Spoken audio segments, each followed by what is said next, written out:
வணக்கம். இன்றைய ஆழமான உரையாடலுக்கு உங்களை வரவேற்கிறோம். நாம இன்னைக்கு ரமேஷ் எஸ் பல்சேக்கரோடான உரையாடல்களோட தொகுப்பு கான்ஷியஸ்னஸ் ஸ்பீக்ஸ் அப்படிங்கிற புத்தகத்தை கொஞ்சம் ஆழமா பார்க்க போறோம். இதுல இருக்கிற முக்கியமான விஷயங்களை எடுத்து கொஞ்சம் எளிமையா அதே சமயம் சுவாரஸ்யமா உங்ககிட்ட பகிர்ந்துக்கிறது தான் எங்களோட நோக்கம். ஆரம்பிக்கிறதுக்கு முன்னாடி ஒரு இன்ட்ரெஸ்டிங்கான விஷயம். இந்த புத்தகத்தை தொகுத்தவர் தன்னை கருணைக்கான ஒரு சிறந்த எடுத்துக்காட்டு அப்படின்னு சொல்றாரு. ஒரு ஞானி அவரை கடிச்சிட்டாதாவும் ரமேஷ முதல்ல பார்த்தப்போ அத்வைதத்தை பத்தி ஒண்ணுமே தெரியாதுன்னு கொஞ்சம் நகைச்சுவையா சொல்றாரு. ரமேஷ் ஒரு ரிட்டையர்டு பேங்க் சேர்மன். பார்க்க ஒரு குரு மாதிரியே இருக்க மாட்டார், ரொம்ப இயல்பானவர்னு சொல்றாரு.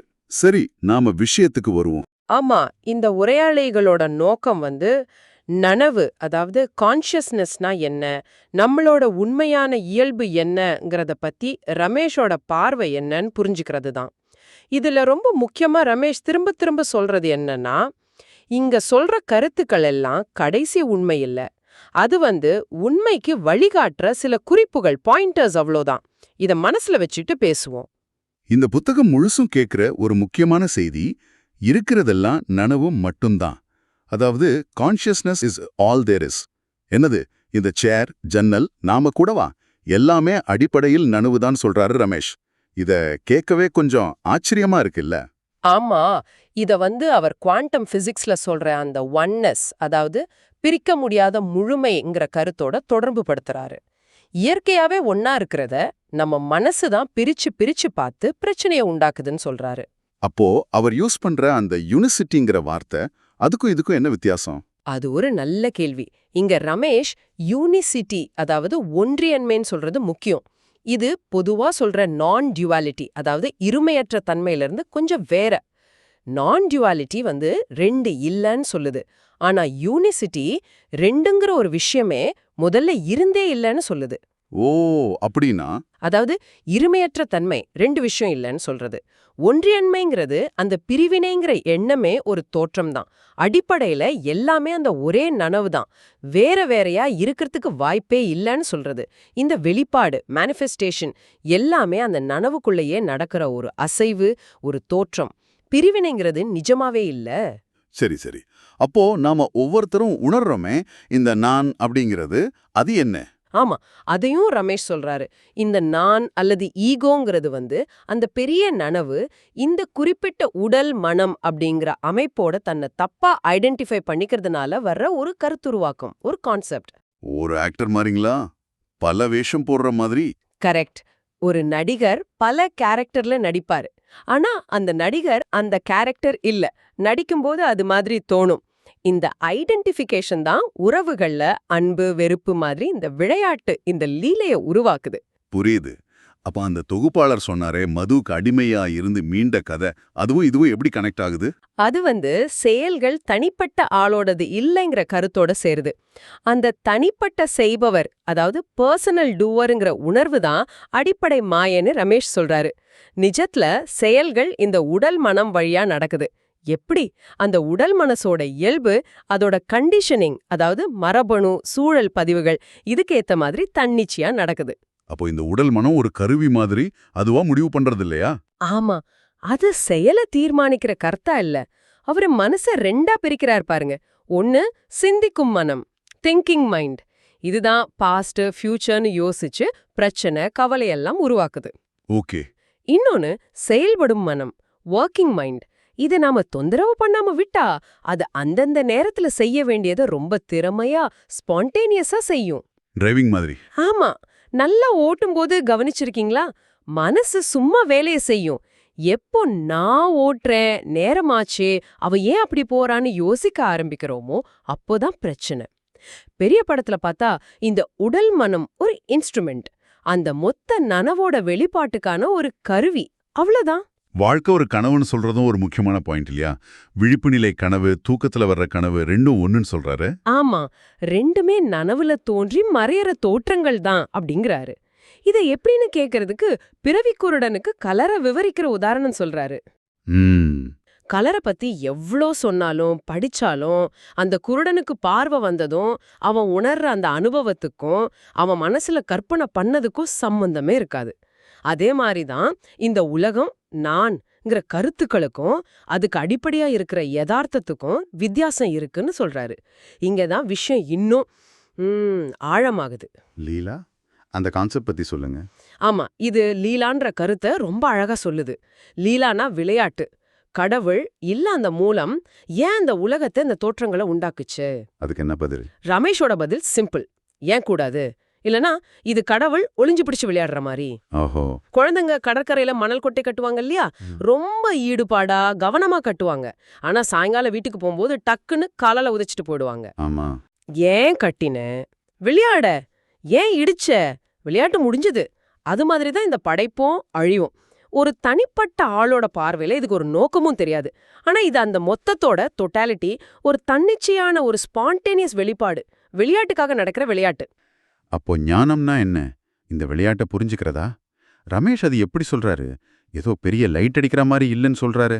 ஆமா, பலர் நினைக்கிற மாதிரி அது ஏதோ பெரிய சூப்பர் நேச்சுரல் நிகழ்வு இல்ல. சிம்பிளா சொன்னா, எது உண்மைன்னு இவ்ளோ நாளா நம்பிட்டு இருந்தோமோ, அதாவது நான் ஒரு தனி ஆள், இந்த உலகம் தான் நிஜம், அது உண்மை இல்லைன்னு திடீர்னு ஆழமா புரிஞ்சுக்கிறது தான். அந்த நான்கிற உணர்வு போறதா? உணர்வு கரைஞ்சு போறது, அவரோட சொந்த அனுபவம் கூட ரொம்ப அமைதியானது, சிம்பிளானதுன்னு சொல்றாரு. இதுக்கு லாவோட்சு கதை கூட ஒரு நல்ல உதாரணம். சீடன் பல வருஷம் கழிச்சு வந்து, குருவே நான் அடைஞ்சிட்டேன்னு சொல்லுவான். குரு போப்பா நீ எங்கேயும் வரலன்னு சொல்லிடுவாரு. இன்னும் பல வருஷம் கழிச்சு அவன் சும்மா வந்து நிப்பான். அப்ப அவன் முகத்தை பார்த்து குரு சரி அது நடந்துருச்சுன்னு சொல்லி அவனை ஏத்துக்குவாரு. அந்த நான் அடைஞ்சேன் போனாதான் அது நடக்கும். ஓ, அப்போ இதுல புரிதல் ரொம்ப முக்கியம் போல. ரொம்ப முக்கியம். வெறும் அறிவுல இல்லாம அது ஆழமா போகணும். இதயத்துல ஒரு நம்பிக்கையா தெளிவா வேறு ஊன்றணும். இந்த புரிதல் ஆழமாகும்போது அது சாட்சி நிலைக்கு கொண்டு போகும். சாட்சி நிலைனா? அது நான் பாக்குறேன்னு இல்லாம தன்னிச்சையா ஒரு பற்றற்ற தன்மையோட நடக்கிறத கவனிக்கிற நிலை. இது பிரச்சனைய சால்வ் பண்ண ட்ரை பண்றதுக்கு பதிலா பிரச்சனையே ஏன் வந்துச்சுன்னு கேள்வி கேட்டு அதை கரைச்சிடுது. ரமேஷ் இத டைவர்ஜென்ட் ப்ராப்ளம்ஸ்னு சொல்றாரு. அதாவது லாஜிக்கலா பார்த்தா முரணா தெரியிற பிரச்சனைகள். உதாரணத்துக்கு எது பெஸ்ட், முழு ஒழுக்கமா இல்ல முழு சுதந்திரமா? இந்த புரிதல் வந்தா இந்த முரண்பாடே தப்பான பார்வையால வந்ததுன்னு புரியும். அப்போ பிரச்சனையே இல்லாம போயிடும். ஒரு நிமிஷம், அப்போ ஞானம் அடைஞ்சா அந்த ஆளோட குணம் மாறிடுமா? நீங்க சொன்னீங்களே நீசகர்த்தத்து மகாராஜ் சில சமயம் கோபப்பட்டாருன்னு. ஞானம் வந்தும் கோபம் வருமா? நல்ல கேள்வி. ரமேஷோட பார்வையில ஞானம் உடல் மன அமைப்போட அடிப்படை இயல்பையோ அதன் புரோகிராமிங் அல்லது கண்டிஷனிங்கோ குணங்களையோ மாத்தாடு. மகாராஜ் இயல்பாவே கொஞ்சம் முன்கோபியா இருந்திருக்கலாம். ஓகே. ஞானம் அத ஒன்னும் மாயமா மாத்திராது. ஆனா என்ன மாறும்னா அந்த உடல் மனம்தான் நான்கிற அடையாளப்படுத்தல் இருக்காது. அதனால கோபம் வந்தாலும் அது என்னோட கோபம்னோ நான் கோபப்படுறேனோ ஒரு பர்சனல் பொறுப்புணர்வு இருக்காது. அது அந்த கருவியோட செயல்பாடுன்னு பாப்பாங்களா? ஆமா, அது அந்த உடல் மன கருவியோட ஒரு ரியாக்ஷன்னு பார்க்கப்படும். அது மேல இருக்கிற ஈடுபாடு பற்றுதல் சுத்தமா மாறிடும். இதனாலதான் ஞானம் ஏன் இவ்ளோ அரிதா இருக்குங்கிற கேள்வியும் வருது. ஏன்னா அந்த நான்கிற உணர்வு தான் இதுக்கு பெரிய தடை. இது நம்மள சுதந்திர விருப்பம், ஃப்ரீவில், விதி, டெஸ்டினி, கர்மா, மறுபிறவின்னு இன்னும் கொஞ்சம் சிக்கலான கேள்விகளுக்கு கொண்டு போகுது. இத பத்தி ரமேஷ் என்ன சொல்றாரு? கொஞ்சம் குழப்பமா இருக்கே. ஆமா, இது கொஞ்சம் நுட்பமான விஷயம். ரமேஷோட கடைசி பார்வையில, அதாவது அந்த முழுமையோட பார்வையில பார்த்தா சுதந்திர விருப்பமும் இல்ல, விதியும் இல்ல. ஏன்? ஏன்னா தனிப்பட்ட நானே இல்லைன்னா யாருக்கு சுதந்திர விருப்பம், யாருக்கு விதி? இது ரெண்டுமே அந்த நான்கிற கான்செப்ட்ல இருந்து வர்றது. ஆனா நாம தனிநபரா உணரும்போது இந்த உடல் மனசோட பார்வையில பார்க்கும்போது எல்லாம் முன்னாடியே தீர்மானிச்ச மாதிரி ஒரு பெரிய நாடகத்துல வர்ற பாத்திரம் மாதிரி நாம இயங்குறதா தோணும். இதுக்கு அந்த சீன விவசாயி கதை நல்ல உதாரணம் இல்லையா? குதிரை ஓடி போனா எல்லாரும் ஐயோ பாவம்பாங்க, அவன் இருக்கலான்னு சொல்லுவான். ஆமா ஆமா. குதிரை திரும்பி கூட நிறைய குதிரையோட வந்தா எல்லாரும் அதிர்ஷ்டம்பாங்க. அப்பவும் அவன் இருக்கலான்னு சொல்லுவான். அதாவது நல்லது கெட்டதுன்னு பார்க்காம ஏத்துக்கிறது. கரெக்ட். ஹிட்லர் உதாரணமும் இதேதான். 2ஆம் உலகப் போர் நடக்கணுங்கிறது பிரபஞ்ச நிகழ்வுல தீர்மானிக்கப்பட்டது. அந்த நிகழ்வை நடத்த தேவையான குணங்களோட ஹிட்லருங்கிற உடல் மன கருவி தோணுச்சு. அந்த நிகழ்வு தான் ஹிட்லரை உருவாக்குச்சே தவிர ஹிட்லர் தனிப்பட்ட முறையில் அதை தீர்மானிக்கலன்னு சொல்றாரு ரமேஷ். இது கேட்க ஷாக்கிங்கா இருக்கலாம், ஆனா இது செய்பவர் இல்லைங்கிற ஐடியாவோட தொடர்ச்சி தான். அப்போ கர்மா அதுவும் இப்படி இம்பர்சனலா? ஆமா, கர்மாவை பத்தியும் ரமேஷ் இதே மாதிரி தனிப்பட்ட தன்மையற்ற பார்வையை தான் சொல்றாரு. நாம பொதுவா நினைக்கிற மாதிரி கர்மாங்கிறது ஒரு தனி ஆளோட நல்லது கெட்டதுக்கு கிடைக்கிற தண்டனையோ பரிசும் இல்ல. அது காரணம் மற்றும் விளைவோட ஒரு பெரிய தொடர்ச்சியான இம்பர்சனல் சங்கிலி. ஒரு செயல் நடக்குது, காரணம், அது ஒரு விளைவை உண்டாக்குது. அந்த விளைவு அடுத்த செயலுக்கு காரணமா மாறுது. இந்த செயின் போய்கிட்டே இருக்கு. அப்போ அடுத்த பிறவியெல்லாம் புது உடல் மன அமைப்புகள், புது பிறவிகள் தேவைப்படலாம். இத விளக்க அவர் ஒரு நாவலாசிரியர் ஓமையே சொல்றாரு. எப்படி? நாவலாசிரியர் சில கேரக்டர்ஸ உருவாக்குறாரு, அவங்க சிலதை செய்யறாங்க. அந்த கதையோட போக்குக்கு ஏத்த மாதிரி புது கேரக்டர்ஸ் தேவைப்படலாம், பழையவங்க போகலாம். இதான் அந்த நாவலாசிரியரோட விளையாட்டு. அது மாதிரி தான் இந்த பிரபஞ்ச நாடகமும். அப்படின்னா மறுபிறவின்னா ஒரு ஆத்மா தொடர்ந்து பிறக்கிறது இல்லையா? ரமேஷோட பார்வையில மறுபிறவிங்கிறது நம்ம நினைக்கிற மாதிரி ஒரு குறிப்பிட்ட ஆத்மாவோ தனி நபரோ இன்னொரு உடம்புக்குள்ள போறதில்ல. ஏன்னா அந்த தனிநபரே ஒரு மாயை. அப்ப எது தொடருது? மறுபிறவிங்கிறது அந்த தனிப்பட்ட தன்மையற்ற கர்மா இல்லனா காரண காரிய சங்கிலியோட தொடர்ச்சி தான். ஒரு உடல் மனம் அழியும் போது அதோட குணங்கள் சம்ஸ்காரங்கள் எல்லாம் அந்த மூல நனவுக்கு திரும்ப போகுது. அப்புறம் அந்த பதிவுகளுக்கு ஏத்த மாதிரி புது வெளிப்பாடுகள், புது உடல் மன அமைப்புகள் தோணுது. புத்தர் சொன்ன மாதிரி செயல்கள் செய்யப்படுகின்றன, ஆனால் செய்பவர் என்று எவரும் இல்லை. இந்த செயல் விளைவு தொடர்ச்சி தான் மறுபிறவியா தோணுது. ஒரு தனிப்பட்ட ஆன்மாவோட பயணம் இல்ல. சரி, இவ்ளோ ஆழமான விஷயங்களை புரிஞ்சுக்க முயற்சி செய்யும்போது பாதை, குருவோட பங்கு இதெல்லாம் என்ன? ரமேஷ் என்ன சொல்றாரு? அவர் இந்த கருத்துக்களையே ஒரு முள் மாதிரி சொல்றாரு. கால்ல குத்துன முள்ளை எடுக்க இன்னொரு முள்ளை யூஸ் பண்றோம் இல்லையா? ஆமா. அது மாதிரி இந்த மாயையான நான்ங்கிற எண்ணத்தை நீக்க இந்த கருத்துக்கள் உதவுது. வேலை முடிஞ்சதும் 2 முள்ளையும் மாயை அதை நீக்கின கருத்து தூக்கி போட்டுடணும்னு சொல்றாரு. ஓஹோ, அப்போ போதனைகளோட முக்கியத்துவம் அது மட்டும்தானா? இல்ல, அவர் போதனைகளோட பன்முகத்தன்மையையும் ஏத்துக்கிறாரு. நீசர்கதத்த மகாராஜ் அவரோட குரு சித்தரமேஸ்வர் மகாராஜ் சொன்னதை அப்படியே சொல்லல. தனக்கு எப்படி புரிஞ்சதோ அது அவர் முன்னாடி இருந்தவங்களோட நிலைக்கு ஏத்த மாதிரி சொன்னாரு. அது மாதிரிதான் ஒவ்வொரு ஞானியும். உயிருள்ள குரு வேணுமான்னு கேட்டா அது அவரவர் தேவை, பக்குவத்தை பொறுத்ததுன்னு சொல்றாரு ரமேஷ். சிலருக்கு புக்ஸ் போதுங்கிற மாதிரி. ஆமா, சிலருக்கு புத்தகங்கள் இல்ல மறைஞ்ச ஞானிகளோட போதனைகளே போதுமானதா இருக்கலாம். சிலருக்கு உயிருள்ள குருவோட நேரடி வழிகாட்டுதல், அவங்களோட பிரசன்ஸ், அவங்க இருப்பு உதவியா இருக்கலாம். அந்த புத்தக தொகுப்பாளர் கூட சொல்றாரு இல்லையா, ரமேஷோட முன்னாடி இருக்கும்போது வார்த்தையால சொல்ல முடியாத ஒரு அமைதியும் தெளிவும் வந்துச்சுன்னு. சரி, அப்போ தியானம், யோகா மாதிரி பயிற்சிகளோட நிலை என்ன? அதெல்லாம் அவசியமா? ரமேஷ் பயிற்சிகளை பத்தி என்ன சொல்றாருன்னா, அதுவா நடந்தா, ஒருத்தருக்கு அதுல விருப்பம் இருந்தா அது பயனுள்ளதா இருக்கலாம். மனச ஒருமுகப்படுத்த, அமைதிப்படுத்த உதவும். ஆனா அது ஞானம் அடையறதுக்கு ஒரு கேரண்டியான வழி இல்ல. சில சமயம் அந்த பயிற்சிகளே ஒரு பற்றுதலா, ஒரு தடையா மாறிடலாம்.